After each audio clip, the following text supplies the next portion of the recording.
ನಮಸ್ಕಾರ ರಿವ್ಯೂ ಚಾನಲ್ಗೆ ಸ್ವಾಗತ. ನಾನು ಸಖ್ಯಾ ಗಾಂವ್ಕರ್. ಸಿಟಿ ರವಿ ವರ್ಸಸ್ ಹೆಬ್ಬಾಳ್ಕರ್ ಪ್ರಕರಣದಲ್ಲಿ ಲಕ್ಷ್ಮಿ ಹೆಬ್ಬಾಳ್ಕರ್ಗೆ ಅತಿದೊಡ್ಡ ಆಘಾತವೊಂದು ಎದುರಾಗಿದೆ. ಸರ್ಕಾರಕ್ಕೆ ಕಪಾಲಮೋಕ್ಷ ಮಾಡಿದ್ದಾರೆ ಈಗ ಸಭಾಪತಿ. ಏನು ಹಾಗಾದರೆ ಮಹತ್ವದ ಬೆಳವಣಿಗೆ? CID ಎನ್ಕ್ವೈರಿ ಚುರುಕಾಗಿರುವ ಬೆನ್ನಲ್ಲೇ ಮಾಹಿತಿ ಮುಂದೆ ಇಡ್ತಾ ಇದೀವಿ. ಮಿಸ್ ಮಾಡಿದ್ರೆ ನಮ್ಮ ಚಾನಲ್ನ ಸಬ್ಸ್ಕ್ರೈಬ್ ಮಾಡಿ, ನಿಮ್ಮ ಅಭಿಪ್ರಾಯ ಕಮೆಂಟ್ ಮಾಡಿ ತಿಳಿಸಿ. ರವಿ ವರ್ಸಸ್ ಹೆಬ್ಬಾಳ್ಕರ್ ನಡುವಿನ ಗಲಾಟೆ ಏನಿದೆ ಅದು ತಾರಕಕ್ಕೇರಿ ಈಗ ಸ್ವಲ್ಪ ಸದ್ದಿಲ್ಲದಂತಾಗಿತ್ತು. ಆದರೆ ಅವರವ್ರ ಬಾಡಿಗೆ ಪ್ರಯತ್ನವನ್ನು ಮುಂದುವರಿಸಿದ್ದಾರೆ. ಒಂದು ಕಡೆ CT ರವಿ ಮಾನವ ಹಕ್ಕುಗಳ ಆಯೋಗದ ಮೊರೆ ಹೋಗಿ ರಾಜ್ಯಪಾಲರಿಗೆ ದೂರು ಕೊಟ್ಟು ಎಲ್ಲ ಮಾಡಿದ್ದು, ಮತ್ತೊಂದು ಕಡೆ CID ಮೂಲಕ ನನಗೆ ನ್ಯಾಯ ಸಿಗುತ್ತೆ ಅಂತ ಅಬ್ಬರಿಸ್ತಿದ್ದಾರೆ ಲಕ್ಷ್ಮಿ ಹೆಬ್ಬಾಳ್ಕರ್. ಇದರ ನಡುವಿನ ಮಹತ್ವದ ಬೆಳವಣಿಗೆ, ಮೊನ್ನೆಯಷ್ಟೇ ರಾಜ್ಯಪಾಲರು ಸರ್ಕಾರಕ್ಕೆ ಪತ್ರ ಬರೆದು ಮುಖ್ಯಮಂತ್ರಿಗಳೇ ಕೂಡಲೇ ಮಧ್ಯಪ್ರವೇಶ ಮಾಡಿ, ಯಾಕಂದರೆ ಇದೊಂದು ಸೀರಿಯಸ್ ಕೇಸ್, ಸಣ್ಣ ವಿಷಯ ಅಲ್ಲ. ನಿಮ್ಮಂತೆ CT ರವಿ ಒಬ್ಬರು ಜನಪ್ರತಿನಿಧಿ, ಅವರನ್ನು ಹೀನಾಯವಾಗಿ ನಡೆಸ್ಕೊಳ್ಳಲಾಗಿದೆ ಅಂದರೆ ತಕ್ಷಣಕ್ಕೆ ತನಿಖೆಯಾಗಬೇಕು ಮತ್ತು ಕ್ರಮ ಕೈಗೊಳ್ಳಬೇಕು. ಈ ಬೆಳಗಾವಿ SP ಕಮಿಷನರ್ ಆ ಘಟನೆಯಲ್ಲಿ ಯಾವ್ಯಾವ ಪೊಲೀಸ್ ಅಧಿಕಾರಿಗಳು ಇದ್ರೋ ಅವರ ವಿರುದ್ಧ ಕ್ರಮ ಜರುಗಿಸಿ ಅಂತ ರಾಜ್ಯಪಾಲರು ಚಾಟಿ ಇಟ್ಕೊಟ್ಟಿದ್ದನ್ನು ನೋಡಿದ್ವಿ. ಸೊ ಸರ್ಕಾರಕ್ಕೊಂದು ರೀತಿಯಲ್ಲಿ ಮುಜುಗರದ ಪರಿಸ್ಥಿತಿ ತಂದಿಟ್ಟಿದೆ ಈ ಕೇಸ್. ಯಾಕಂದರೆ ಸೆಷನ್ ಒಳಗಡೆ ನಡೆದಿದ್ದು ಅನ್ನೋದೇ ಹೌದಾದರೆ ಅದು ಅಲ್ಲೇ ಇತ್ಯರ್ಥ ಆಗಬೇಕಿತ್ತು. ಯಾಕಂದರೆ ಸಂವಿಧಾನದಲ್ಲಿ ಒಂದು ವಿಶೇಷವಾದಂಥ ಅಧಿಕಾರ ಇದೆ ಶಾಸಕರಿಗೆ, ಸಂಸದರಿಗೆ. ಅದರ ಚೌಕಟ್ಟಲ್ಲಿ ಸಭಾಪತಿಗಳು, ಸಭಾ ಅಧ್ಯಕ್ಷರು ನಿರ್ಧಾರ ಮಾಡಬೇಕಾಗಿದ್ದು ಅಂತ. ಇಷ್ಟೆಲ್ಲ ಜಟಾಪಟಿ ಆಗ್ತಿರೋ ಹೊತ್ತಲ್ಲಿ ಈಗ ಸಭಾಪತಿ ಹೊರಟ್ಟಿ ಅವರು ಟ್ವಿಸ್ಟ್ ಒಂದನ್ನು ಕೊಟ್ಟಿದ್ದಾರೆ ಕೇಸ್ಗೆ. ಲಕ್ಷ್ಮಿ ಹೆಬ್ಬಾಳ್ಕರ್ ಅವ್ರಿಗೆ ಮಗದೊಂದು ಆಘಾತ ಎದುರಾಗಿದೆ. ಈಗ ಏನದು? ಅವಾಚ್ಯ ಪದ ಬಳಕೆ ಪ್ರಕರಣಕ್ಕೆ ಸಂಬಂಧಪಟ್ಟಂತೆ CIDಗೆ ಒಪ್ಪಿಸಿದ್ರಲ್ವ. ಲಕ್ಷ್ಮಿ ಹೆಬ್ಬಾಳ್ಕರ್ ಕಂಪ್ಲೇಂಟ್ ಕೊಡ್ತಾರೆ, ತಕ್ಷಣ FIR ಆಗುತ್ತೆ. CT ರವಿ ಕಂಪ್ಲೇಂಟ್ ಕೊಡ್ತಾರೆ, FIR ಆಗಲ್ಲ. ಇದರ ಸುತ್ತಾನೇ ದೊಡ್ಡ ಮಟ್ಟದಲ್ಲಿ BJP ಮುಗಿಬಿದ್ದಿತ್ತು. ಹಾಗಾದರೆ ಅವರು ಬಾಯಿಗೆ ಬಂದಂಗೆ ಮಾತಾಡಬಹುದು, ಇವರು ಮಾತಾಡಿದ್ದಾರಾ ಇಲ್ವಾ ಅದೇ ಪದ ಅನ್ನೋದ್ರ ಬಗ್ಗೆ FSL ಖಚಿತಪಡಿಸಬೇಕು. ಮಾತಾಡಿದ್ದಾರೆ ಅನ್ನೋದೇ ಹೌದಾದರೂ ಯಾವ ರೀತಿ ನಡ್ಕೊಳ್ಬೇಕಿತ್ತು? ಸಭಾಪತಿಗಳ ಮೂಲಕ ಇತ್ಯರ್ಥ ಆಗಬೇಕಿತ್ತು ಅನ್ನೋದೇ ಅಲ್ವಾ ತೀವ್ರ ಜಟಾಪಟಿ ಕಾರಣ ಆಗಿದ್ದು. ಈಗ ಸಭಾಪತಿಗಳು ನೋಡಿ CIDಗೆ ಪ್ರಕರಣವನ್ನು ಯಾಕೆ ವಹಿಸಿದ್ರಿ, ನೀವು ಹೇಗೆ ವಹಿಸಿದ್ರಿ ಅಂತ ಸರ್ಕಾರಕ್ಕೆ ಪತ್ರ ಬರೆದಿದ್ದಾರೆ. CIDಗೆ ಹೋಗೋ ಕೇಸ್ ಅಲ್ಲ ಇದು ಅಂತ ಕಡ್ಡಿ ತುಂಡು ಮಾಡಿ ಫುಲ್ ಸ್ಟಾಪ್ ಇಡೋದಕ್ಕೆ ಮುಂದಾಗಿದ್ದಾರೆ. ಈಗ ಬಸವರಾಜ ಹೊರಟ್ಟಿ ಅವರು, ಗೃಹ ಸಚಿವ ಪರಮೇಶ್ವರ್ ಅವರಿಗೆ ಬಸವರಾಜ ಹೊರಟ್ಟಿ ಅವರು ಪತ್ರ ಬರೆದಿದ್ದಾರೆ. ಅಂದರೆ ಸರ್ಕಾರಕ್ಕೆ ಪತ್ರ ಬರೆದಿದ್ದಾರೆ. ಯಾವ ವಿಷಯಕ್ಕೆ CIDಗೆ ತನಿಖೆಗೆ ಕೊಟ್ಟಿದ್ದೀರಿ, ನಮಗೆ ಮಾಹಿತಿ ಇಲ್ಲ, ಸ್ಪಷ್ಟ ಮಾಹಿತಿ ಇಲ್ಲ. ಹೆಂಗೆ ಕೊಡ್ತೀರಿ ನೀವು? ಆಲ್ರೆಡಿ ನಾನು ಈ ಕೇಸಲ್ಲಿ ಜಡ್ಜ್ಮೆಂಟ್ ಕೊಟ್ಟಾಗಿದೆ. ಶಾಸಕಾಂಗ ಕಾರ್ಯಾಂಗದ ನಡುವೆ ಸಂಘರ್ಷಕ್ಕೆ ದಾರಿ ಮಾಡಿಕೊಟ್ಟಿದ್ದೀರಿ. ಯಾಕಿದೆಲ್ಲ ಬೇಕಿತ್ತು?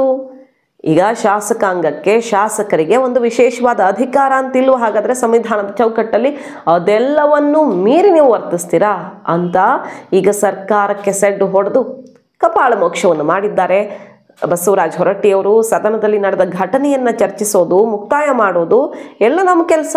ತೀರ್ಮಾನಿಸಲಾಗಿದೆ ಈಗಾಗಲೇ. ಸದನಕ್ಕೆ ಸಾರ್ವಭೌಮತ್ವ ಅಧಿಕಾರ ಇರುತ್ತೆ. ಸದನಕ್ಕೆ ಸಾರ್ವಭೌಮತ್ವ ಅಧಿಕಾರ ಇರುತ್ತೆ, ಸಂವಿಧಾನ ಕೊಟ್ಟಿರೋದು. ಡಿಸೆಂಬರ್ 19 ನಡೆದಂಥ ಘಟನೆಗೆ ಸಂಬಂಧಪಟ್ಟಂತೆ ಎಲ್ಲ ರೀತಿಯಲ್ಲಿ ಎರಡೂ ಕಡೆಯಿಂದ ದೂರನ್ನು ಸ್ವೀಕರಿಸಿ ಪರಾಮರ್ಶಿಸಿ ನಿರ್ಧಾರವನ್ನು ಕೈಗೊಳ್ಳಲಾಗಿದೆ. ಪೀಠದಿಂದ ತೀರ್ಪನ್ನು ಪ್ರಕಟಿಸಲಾಗಿದೆ. ಆರಂಭದಲ್ಲಿ ಘಟನೆ ನಡೆದಾಗಲೇ ಚರ್ಚೆಗೆ ಬಂದಿತ್ತದು. ಸೆಷನ್ ಒಳಗಡೆ ನಡೆದ ವಿಚಾರದಲ್ಲಿ ನ್ಯಾಯಾಂಗ ನಿಂದನೆಯ ಕೇಸ್ ಕೂಡ ಬೀಳಲ್ಲ. ಅಂದರೆ ಹೊರಗಡೆ ಕೋರ್ಟನ್ನು ಪ್ರಶ್ನೆ ಮಾಡೋದು ಅಥವಾ ಕೋರ್ಟ್ ವಿಚಾರಗಳನ್ನು ಚಾಲೆಂಜ್ ಮಾಡುವಂಥ ವಿಷಯ ಬಂದಾಗ ನ್ಯಾಯಾಂಗ ನಿಂದನೆ ಆಗುತ್ತಲ್ವ. ಆದರೆ ಸೆಷನ್ಗೆ ಅಂದರೆ ಶಾಸಕರಿಗೆ, ಸಂಸದರಿಗೆ, ಲೋಕಸಭೆ, ರಾಜ್ಯಸಭೆ, ಪರಿಷತ್ತು, ವಿಧಾನಸಭೆಗೆ ಯಾವ ರೀತಿ ವಿಶೇಷವಾದ ಅಧಿಕಾರ ಇರುತ್ತೆ ಅಂದರೆ ಅಲ್ಲಿ ಮಾತನಾಡಿದ ವಿಚಾರಗಳಿಗೆ ನ್ಯಾಯಾಂಗ ನಿಂದನೆಯ ಕೇಸು ಬೀಳಬಾರ್ದು ಅಂತ. ಅದನ್ನೇ ಇವರು ಹೇಳ್ತಾ ಹೋಗ್ತಾರೆ ಸಭಾಪತಿಗಳು. ಸಭಾಪತಿಗಳೇ ಜಡ್ಜ್. ಅಲ್ಲೇನೇ ಕೇಸ್ ಆದರೂ ಯಾರು ಜಡ್ಜು? ಸಭಾಪತಿಯೇ ಜಡ್ಜು. ಸಭಾಪತಿ ತೀರ್ಪು ಅಂತಿಮ. ಶಾಸಕಾಂಗಕ್ಕೆ ಮತ್ತು ಸಭಾಪತಿಯವರಿಗೆ ಪ್ರದತ್ತವಾದ ವಿಶೇಷ ಅಧಿಕಾರಕ್ಕೆ ಚ್ಯುತಿ ಬರುವಂತೆ ಕಾರ್ಯಾಂಗವು ಪ್ರಕರಣವನ್ನು CIDಗೆ ವಹಿಸಿರೋದು ಹೇಗೆ ವಹಿಸ್ತೀರಿ ನೀವು? ಸಾಂವಿಧಾನಿಕ ಸಂಘರ್ಷಕ್ಕೆ, ಘರ್ಷಣೆಗೆ ಅವಕಾಶ ಮಾಡಿಕೊಡ್ತಾ ಇದೆ. ಎಚ್ಚರ ಅಂತ ಈಗ ಗೃಹ ಸಚಿವರಿಗೆ ಅಂದರೆ ಸರ್ಕಾರಕ್ಕೆ ಪತ್ರ ಬರೆದು CIDಗೆ ನೀವು ಕೊಡೋ ಹಾಗಿಲ್ಲ ಈ ಕೇಸನ್ನ ಅಂತ ಎಚ್ಚರಿಸಿದ್ದಾರೆ. ವಿನಾಕಾರಣ ಶಾಸಕಾಂಗ ಮತ್ತು ಕಾರ್ಯಾಂಗದ ನಡುವೆ ಸಂಘರ್ಷದ ಪ್ರಮೇಯ ನಿರ್ಮಾಣವಾಗಲೇಬಾರದು. ಅಂದರೆ ಇದು ಅತಿರೇಕಕ್ಕೆ ಹೋದಂಗಾಯಿತು. ಸದನದಲ್ಲಿ ನಡೆದ ಘಟನೆ ಸಭಾಪತಿಯವರ ಕಾರ್ಯವ್ಯಾಪ್ತಿಗೆ ನಿಹಿತವಾಗಿರುವುದು ತಮಗೆ ತಿಳಿದ ವಿಚಾರ ಅಂತ ಭಾವಿಸ್ತೀನಿ. ಸಭಾಪತಿಗಳು ಬಹಳ ಕಟುವಾದಂತಹ ಧ್ವನಿಯಲ್ಲಿಯೇ ಸರ್ಕಾರಕ್ಕೆ ಪತ್ರ ಬರೆದಿರೋದು. ನಮ್ಮ ಕರ್ತವ್ಯ ನಿರ್ವಹಿಸ್ಕೊಂಡು ಹೋಗಬೇಕು. ಕಾರ್ಯಾಂಗಕ್ಕೆ ಅದರದ್ದೇ ಆದ ಕರ್ತವ್ಯ ಇದೆ, ಶಾಸಕಾಂಗಕ್ಕೆ ಕರ್ತವ್ಯ ಇದೆ. ನಾವಿಬ್ಬರು ಪರಸ್ಪರ ಗೌರವದೊಂದಿಗೆ ನಮ್ಮ ಕೆಲಸವನ್ನು ನಿರ್ವಹಿಸ್ಕೊಂಡು ಹೋಗಬೇಕಾಗಿದೆ.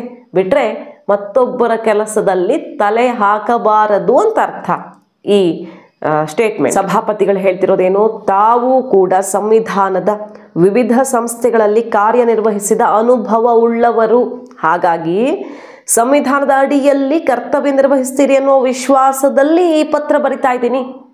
ಸಂವಿಧಾನದ ಚೌಕಟ್ಟಲ್ಲಿ ನೀವು ಮಾಡಿರೋ ಕೆಲಸಕ್ಕೆ ಅವಕಾಶ ಇಲ್ಲ ಅಂತ ಅವ್ರು ಹೇಳ್ತಿರೋದು. CID ವಹಿಸೋಂಗಿಲ್ಲ.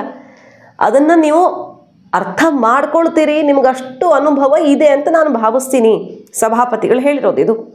ಸಭಾಪತಿಯವರ ಹಕ್ಕುಗಳನ್ನು ಮತ್ತು ಸದನದ ಸಾರ್ವಭೌಮತ್ವವನ್ನು ಗಮನದಲ್ಲಿಟ್ಕೊಂಡು ಈ ಪ್ರಕರಣ ನಿರ್ವಹಿಸ್ತೀರಿ ಅನ್ನೋ ನಂಬಿಕೆಯಲ್ಲಿ ಪತ್ರದ ಮೂಲಕ ಈಗ ಆ ಮಾತುಗಳನ್ನಾಡಿ ಸಭಾಪತಿ ಅಸಮಾಧಾನವನ್ನು ಹೊರಹಾಕಿದ್ದಾರೆ. ಆ ಪತ್ರವನ್ನು ಕೂಡ ನಿಮ್ಮ ಮುಂದೆ ಇಟ್ಟಿದ್ದೀವಿ. ಪರಿಷತ್ ಸದಸ್ಯ CT ರವಿ ಹಕ್ಕುಚ್ಯುತಿಯಾಗಿದೆ ಅಂತ ಈಗಾಗಲೇ ದೂರು ಹೋಗಿದೆ. ರಾಜ್ಯಪಾಲರು ಕೂಡ ಸರ್ಕಾರಕ್ಕೆ ಒಂದು ರೀತಿಯಲ್ಲಿ ಜಾಟಿ ಬೀಸಿ, ಮುಖ್ಯಮಂತ್ರಿಗಳೇ ಇದು ಸಣ್ಣ ಕೇಸ್ ಅಲ್ಲ, ಇದು ಒಬ್ಬರು ಸದನದ ಸದಸ್ಯ, ಸೀನಿಯರ್ ಲೀಡರ್, ಸೀನಿಯರ್ ಜೂನಿಯರ್, ಒಟ್ಟಿನಲ್ಲಿ ಸದನದ ಸದಸ್ಯ ಎತ್ತಾಕೊಂಡು ಹೋಗಿದ್ದಾರೆ ಅವ್ರನ್ನ. ಸೆಷನ್ನಲ್ಲಿ ಏನು ಜಟಾಪಟಿ ಆಯಿತು, ಆಮೇಲೆ ರೂಲಿಂಗ್ ಕೊಟ್ಟಿದ್ದಾರೆ ಸಭಾಪತಿಗಳು.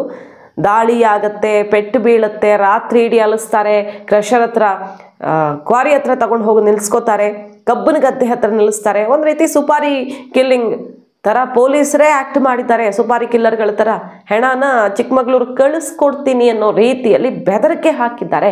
ಅಷ್ಟೊತ್ತಿಗೆ ದೊಡ್ಡವರ ಕಾಲ್ ಬರ್ತಿತ್ತು, ಅದ್ರ ಪ್ರಕಾರ ನಡ್ಕೊಂಡಿದ್ದಾರೆ ಅಂತ CT ರವಿ ದೂರಿರೋದು. ಮಾನವ ಹಕ್ಕುಗಳ ಆಯೋಗದ ಮುಂದೆ ಪೊಲೀಸರನ್ನು ತಗೊಂಡು ಹೋಗಿ ನಿಲ್ಲಿಸೋದಕ್ಕೆ ಪಣ ತೊಟ್ಟಿದ್ದಾರೆ ಈಗ CT ರವಿ. ತಲೆ ಬಗ್ಗಿಸ್ಲೇಬೇಕು ಪೊಲೀಸರು ಈ ಕೆಲಸ ಮಾಡಿದ್ದಕ್ಕೆ ಅನ್ನೋ ರೀತಿಯಲ್ಲಿ ಪಣ ತೊಟ್ಟು ಕೇಂದ್ರ ಗೃಹ ಸಚಿವಾಲಯ, ಮಾನವ ಹಕ್ಕುಗಳ ಆಯೋಗದ ಮೊರೆ ಹೋಗಿದ್ದಾರೆ. ರಾಜ್ಯಪಾಲರು ಕೂಡ ಮಧ್ಯಪ್ರವೇಶಿಸಿದ್ದಾರೆ ಈ ಕೇಸಲ್ಲಿ. ಈಗ ಇದರ ನಡುವೆ ಸಭಾಪತಿಗಳು ಕಟ್ಟುನಿಟ್ಟಿನ ಎಚ್ಚರಿಕೆಯನ್ನು ಸರ್ಕಾರಕ್ಕೆ ಕೊಟ್ಟಿರೋದು, ಇದು CID ಕೊಡೋ ಕೇಸ್ ಅಲ್ಲ, ನಿಮ್ಗಷ್ಟು ಅನುಭವ ಇದೆ ಅಂತ ಗೃಹ ಸಚಿವರೇ ನಾನು ಭಾವಿಸ್ತೀನಿ ಅಂತ. ಅಸಲಿಗೆ ಗೃಹ ಸಚಿವರಿಗೆ ಈ ಕೇಸಲ್ಲಿ ಎಷ್ಟು ಅಸಮಾಧಾನ ಇತ್ತು ಪೊಲೀಸರ ವರ್ತನೆ ಬಗ್ಗೆ ಅನ್ನೋದನ್ನು ಓಪನ್ ಆಗಿ ಹೇಳ್ಕೊಂಡಿದ್ದಾರೆ. ಅವರು ಪೊಲೀಸರ ಮುಜುಗರ ತರ್ತಾರೆ ಕೆಲವೊಂದ್ಸಲ ಅಂತ.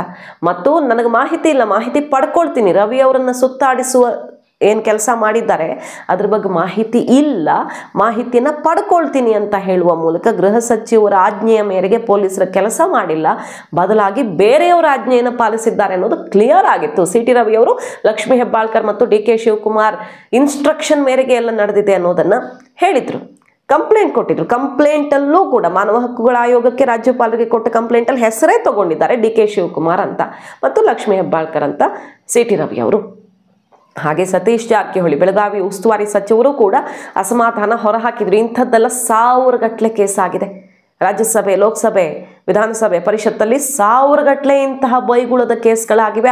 ಆದರೆ ಅವೆಲ್ಲ ಅಲ್ಲೇ ಬಗೆಹರಿಯತಕ್ಕದ್ದು. ಅಂಥದ್ದೊಂದು ಶಕ್ತಿ ಸದನಕ್ಕಿರುತ್ತೆ. ಅಂದರೆ ಆ ಅವಕಾಶ ಅಲ್ಲಿಗೆ ಇರುತ್ತೆ, ಬೇರೆ ಯಾರು ತಲೆ ಹಾಕಬೇಕಾಗಿಲ್ಲ ಅನ್ನೋ ಮೆಸೇಜನ್ನು ಅವರು ಕೊಟ್ಟಿದ್ರು. ಸಭಾಪತಿಗಳ ಮೂಲಕ ಇದೆಲ್ಲ ಇತ್ಯರ್ಥ ಆಗಬೇಕಿತ್ತು. ಮತ್ತು ಪೊಲೀಸರು ನನ್ನ ಮಾತೇನು ಕೇಳಿಲ್ಲ ಅನ್ನುವ ಮೂಲಕ ಸರ್ಕಾರದ ಒಳಗಡೆ ಈ ಕೇಸ್ಗೆ ಎಷ್ಟು ಅಸಮಾಧಾನ ವ್ಯಕ್ತವಾಯಿತು ಅನ್ನೋದನ್ನು ನೋಡಿದ್ವಿ. ರಾಹುಲ್ ಗಾಂಧಿಯವರಿಂದನೂ ಕೂಡ ಮೆಸೇಜ್ ಬಂದಿತ್ತು, ನನ್ನ ಹೆಸರನ್ನು ವಿನಾಕಾರಣ ಯಾಕೆ ಎಳೆದು ತರ್ತಿದ್ದೀರಿ, ನೀವು ಏನು ಮಾಡ್ತೀರೋ ಅದನ್ನು ಸರಿಯಾಗಿ ನಿಭಾಯಿಸಬೇಕು ಅನ್ನೋ ರೀತಿಯಲ್ಲಿ ಅಲ್ಲಿಂದನೂ ಕೂಡ ಆಘಾತ ಎದುರಾಗಿತ್ತು. ಈಗ ಸಭಾಪತಿಗಳು ಇದು ನನ್ನ ಸಂಪೂರ್ಣವಾದಂಥ ನನ್ನ ಸಾರ್ವಭೌಮತ್ವ ಇರುವ ಕೆಲಸ, ಇದು ನಾನೇ ಇತ್ಯರ್ಥ ಮಾಡಬೇಕಾಗಿರೋ ಕೇಸು, ಅದನ್ನು ಅರ್ಥ ಮಾಡ್ಕೊಳ್ತೀರಿ ಅಂತ ಭಾವಿಸಿದ್ದೀನಿ ಅಂತ ಈಗ ಸರ್ಕಾರಕ್ಕೆ ಚಾಟಿ ಬೀಸಿ ಪತ್ರವನ್ನು ಬರೆದಿದ್ದಾರೆ. ಮೊನ್ನೆಯಷ್ಟೇ ಸೆಡ್ ಹೊಡೆದಿದ್ರು, CID ಹೆಂಗೆ ಬರುತ್ತೆ, ನಾನು ಅವಕಾಶ ಮಾಡಿಕೊಡಲ್ಲ, ಇಲ್ಲಿ ಸ್ಥಳ ಮಹಜರು ಮಾಡೋದಕ್ಕೆ ಅವಕಾಶ ಮಾಡಿಕೊಡಲ್ಲ, ಇಲ್ಲೇನು ಕೈ ಮೇಲಾಯಿಸಿದಾರ, ಯಾವ ವಿಷಯವನ್ನು ಮಹಜರು ಮಾಡೋಕ್ಕೆ ಬರ್ತಿದ್ದೀರಿ ನೀವು, ಏನು ಕೇಸ್ ಇದು, FIR ಅಲ್ಲಿ ನಡೆದಿರೋದು ಪರಿಷತ್ ಒಳಗಡೆ ಅಂತ ಉಲ್ಲೇಖ ಮಾಡ್ಕೊಂಡು ಬಿಟ್ಟಿದ್ದಾರೆ. ಸೊ ಸ್ಥಳ ಮಹಜರು ಮಾಡಬೇಕಾಯ್ತು, ಅವಕಾಶ ಮಾಡಿಕೊಡಲ್ಲ ರೀ. ನಾನೇ ಇತ್ಯರ್ಥ ಮಾಡ್ತೀನಿ, FSLಗೆ ವಿಡಿಯೋ ಕಳಿಸಿ ಏನು ಬರುತ್ತೋ ಅದನ್ನು ನಾವು ಇತ್ಯರ್ಥ ಮಾಡ್ತೀವಿ, ಹಕ್ಕು ಬಾಧ್ಯತಾ ಸಮಿತಿ ಮತ್ತು ಸಭಾಪತಿಗಳ ಮೂಲಕವೇ ಇದು ಇತ್ಯರ್ಥ ಆಗತ್ತೆ ಅಂತ ಸೆಡ್ಡು ಹೊಡೆದಿದ್ರು. ಇವತ್ತು ಮತ್ತೊಂದು ಹೆಜ್ಜೆ ಮುಂದಕ್ಕಿಟ್ಟಂಥ ಸಭಾಪತಿಗಳು ಈಗ ಸರ್ಕಾರಕ್ಕೆ ಚಾಟಿ ಬೀಸಿದ್ದಾರೆ. ಶಾಸಕಾಂಗ ಕಾರ್ಯಾಂಗದ ನಡುವೆ ಸಂಘರ್ಷ ಆಗತ್ತೆ, ನೆನಪಿರ್ಲಿ, ಇತಿಮಿತಿ ಮೀರಿ ನಡೆದುಕೊಂಡ್ರೆ ಅಂತ. ಮತ್ತೊಂದು ಕಡೆ ನೋಡಿ, CT ರವಿ ಅವ್ರಿಗೆ ಕೊಲೆ ಬೆದರಿಕೆಯ ಎಚ್ಚರಿಕೆ ಪತ್ರ ಎಲ್ಲ ಬಂದಿದೆಯಂತೆ. 15 ದಿನ ಡೆಡ್ಲೈನ್ ಹಾಕಿ ಲಕ್ಷ್ಮೀ ಹೆಬ್ಬಾಳ್ಕರ್ ಕಾಲಿಗೆ ಬಿದ್ದು ಕ್ಷಮಾಪಣೆ ಕೇಳದೇ ಇದ್ರೆ ಕೈಕಾಲು ಮುರಿತೀವಿ ಅಂತ ಬೆದರಿಕೆ ಬಂದಿದೆ ಅನ್ನೋದು ಈಗ ಕಂಪ್ಲೇಂಟ್ ಆಗಿದೆ. ಅದ್ರ ಬಗ್ಗೆ ಕಂಪ್ಲೇಂಟ್ ಮಾಡಿದರೆ BY ವಿಜಯೇಂದ್ರ ಕೂಡ ಇದನ್ನು ಸವಾಲಾಗಿ ಸ್ವೀಕರಿಸ್ತೀವಿ. ಸರ್ಕಾರ ಮತ್ತು ಪೊಲೀಸರು ಇದೆಲ್ಲ ಗೊತ್ತಿದ್ದು ಕೂಡ CT ರವಿ ಜೀವಕ್ಕೆ ಬೆದರಿಕೆ ಇದೆ ಅನ್ನೋದನ್ನ ತಿಳಿದುಕೊಂಡಿದ್ದು ಕೂಡ ಆಕ್ಷನ್ ತಗೊಳ್ತಿಲ್ಲ. ಸೊ ಇದನ್ನ ಸವಾಲಾಗಿ ಸ್ವೀಕರಿಸಬೇಕಾಗತ್ತೆ, ನಾವು ಎಕ್ಸ್ಟ್ರೀಮ್ ಸ್ಟೆಪ್ಗೆ ಹೋಗಬೇಕಾಗತ್ತೆ ಅಂತ ಎಚ್ಚರಿಸಿದ್ದಾರೆ. ಟ್ವೀಟ್ ಮಾಡುವ ಮೂಲಕ ಎಚ್ಚರಿಸಿದ್ದಾರೆ. ಪೊಲೀಸ್ ಕಂಪ್ಲೇಂಟ್ ಈಗ ದಾಖಲಾಗಿದೆ. ಸದ್ಯಕ್ಕೆ CT ರವಿ ಅವರಿಗೆ ಹೆಚ್ಚಿನ ಭದ್ರತೆ ಕೊಡ್ತೀವಿ ಅಂತ ಪೊಲೀಸ್ ಅಧಿಕಾರಿಗಳು ಹೇಳಿದ್ದಾರೆ. ರಾಜ್ಯಪಾಲರು ಕೂಡ ಈ ನಿಟ್ಟಿನಲ್ಲಿ ಎಚ್ಚರಿಕೆ ಕೊಟ್ಟಿದ್ರು. ಒಂದು, ಅವರ ಜೀವಕ್ಕೆ ಅಪಾಯ ಇರೋದ್ರಿಂದಾಗಿ ಅವರಿಗೆ ಸೂಕ್ತ ಎಚ್ಚರಿಕೆ ಕೊಡಬೇಕು, ಹಾಗೂ ಯಾರ್ಯಾರು ಲೋಪ ಮಾಡಿದ್ದಾರೋ ಈ ಕೇಸ್ನಲ್ಲಿ ಅವ್ರ ಮೇಲೆ ಆಕ್ಷನ್ ಆಗಬೇಕು ಅಂತ ರಾಜ್ಯಪಾಲರು ಕೂಡ ಮಧ್ಯಪ್ರವೇಶ ಮಾಡಿದ್ರು. ಈಗ ಸಭಾಪತಿಗಳು ತನ್ನ ಅಂತಿಮ ನಿರ್ಧಾರವನ್ನ ತಿಳಿಸಿ ತನ್ನ ಸಂಪೂರ್ಣ ಹಕ್ಕನ್ನ ಪ್ರಯೋಗಿಸ್ತಿದ್ದಾರೆ. ಕಾದ್ ನೋಡ್ಬೇಕು. ಈ ಕೇಸಲ್ಲಿ ಒಂದು ತಾರ್ಕಿಕ ಅಂತ್ಯ ಕಾಣುವಂಥ ಲಕ್ಷಣ ಕಂಡು ಬರ್ತಾ ಇದೆ. ಸಭಾಪತಿಗಳು ಬಹಳ ಗಂಭೀರವಾಗಿ ಇದನ್ನು ತಗೊಂಡಿರೋದ್ರಿಂದ. ಮಾಹಿತಿ ನಿಮ್ಗೆ ಇಷ್ಟ ಆಗಿದ್ರೆ ಮಿಸ್ ಮಾಡದೆ ನಮ್ಮ ಚಾನಲ್ನ ಸಬ್ಸ್ಕ್ರೈಬ್ ಮಾಡಿ, ನಿಮ್ಮ ಅಭಿಪ್ರಾಯ ಕಮೆಂಟ್ ಮಾಡಿ ತಿಳಿಸಿ. Thank you.